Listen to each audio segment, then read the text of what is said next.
Pernahkah Anda membayangkan punya asisten digital yang tidak hanya menjawab pertanyaan, tapi juga mengambil tindakan sendiri? Itulah yang disebut AI Agent. Berbeda dengan chatbot biasa yang menunggu perintah satu persatu, AI Agent bisa menerima tujuan besar, lalu menyusun langkah-langkahnya sendiri untuk mencapai tujuan tersebut. Bayangkan seperti karyawan baru yang cakap, Anda kasih target, dia yang mengatur cara mengerjakannya, dan dia melaporkan hasilnya. Konsep ini sebenarnya bukan barang baru, tapi baru terasa nyata dalam beberapa tahun terakhir berkat kemajuan model bahasa besar. Istilah agent sendiri sebenarnya dipinjam dari dunia perangkat lunak, yang sejak lama punya ide tentang program yang bisa bertindak atas nama penggunanya. Secara sederhana, AI agent bekerja dalam siklus yang berulang, memahami tugas, merencanakan langkah, bertindak, lalu mengevaluasi hasilnya. Untuk bertindak, ia bisa menggunakan berbagai alat, seperti mencari informasi di internet, membaca dokumen, menjalankan kode, atau mengirim pesan ke aplikasi lain. Kalau hasilnya belum sesuai harapan, ia akan mencoba pendekatan lain sampai tujuannya tercapai.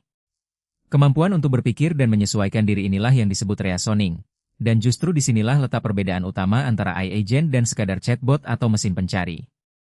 Bagian yang menarik, siklus ini berjalan otomatis tanpa campur tangan manusia, kecuali Anda memutuskan untuk turun tangan di tengah jalan.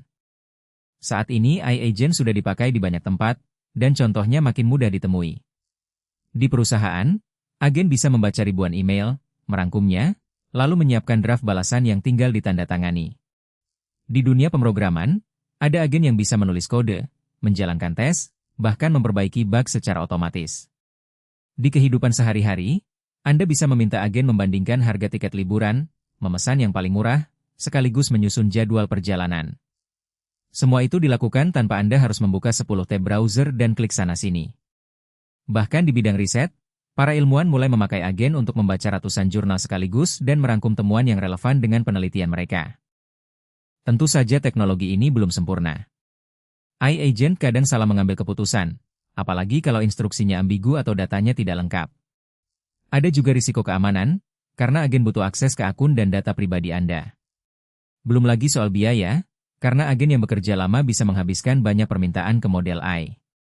Karena itu, praktik terbaiknya adalah memberi batasan yang jelas, menggunakan autentikasi 2 langkah, dan selalu meninjau ulang hasil kerja agen sebelum dieksekusi.